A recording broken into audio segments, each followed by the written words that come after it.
Hello and welcome to Bags of Action.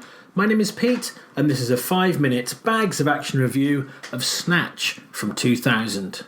Unscrupulous boxing promoters, violent bookmakers, a Russian gangster, incompetent amateur robbers and supposedly Jewish jewelers fight to track down a priceless stolen diamond. This was written and directed by Guy Ritchie just 2 years after his breakthrough movie Lock, Stock and Two Smoking Barrels. It's got a mixture of his usual British cast and its first time bringing in Hollywood actors. You've got Jason Statham, Stephen Graham, who has gone on to big things in Line of Duty and recently Boiling Point, Brad Pitt, Dennis Farina, Benicio del Toro, Vinnie Jones returns, Mike Reed is in this movie, Ewan Bremner, Alan Ford returns, and there's a young role for Lenny James as well. Now I decided to watch this as I didn't think I'd seen it before, but actually I had seen it a long time ago, so I actually did remember it as I went into it. Now the Ritchie style, a bit like Edgar Wright, is very noticeable. The quick cuts, the match cuts, text-based intros to characters, and an overt stylised feel to the grubby world it's set in, so you know straight away this is a Ritchie movie. Now Lock, Stock was groundbreaking cinema at a time when indie filmmakers were true auteurs shaping the movie landscape.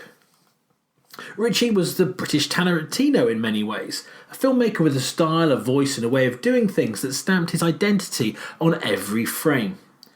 However, you couldn't see Tarantino going on to do Aladdin. Then again, those Star Trek rumours do persist. Now I was on a filmmaking course back in the 90s where Lock, Stock was cited as the best example of rising tension on film. Instead of a few oh shit moments in 90 minutes, it was 90 minutes worth of them back to back, and I agree with that. Snatch tries to do the same, but a bit like M. Night Shyamalan, once you've shown your hand in one film, people kind of know where the next one is going. Shyamalan's twist endings have always crippled his career, and in some ways Ritchie's own version is the funny coincidence, where a happenstance situation either makes things much worse or much better for the characters involved, depending on who they are. A cruel world of violence aggression seemingly made better by fate favouring the underdog. The trouble with that is the film can become predictable as a result, and I don't think Snatch has aged particularly well. It lacks the charm of Lock, Stock, it has lots of racial stereotypes. In this film, you never really like anyone, or if you do like people, they're not really the ones driving the plot. Or were they? Now, Brad Pitt is great, and his Irish traveller accent is well realised. Statham is good too. This is back when he seemed to have a wider range. And both Stephen Graham and Lenny James put in performances that show you how good they're going to be over time. They're two very well-established figures in TV and cinema now. Now, the juxtaposition of having, say, Dennis Farina alongside Frank Butcher from EastEnders, who was the host of Runaround, is at times amusing, but at others it's a bit distracting.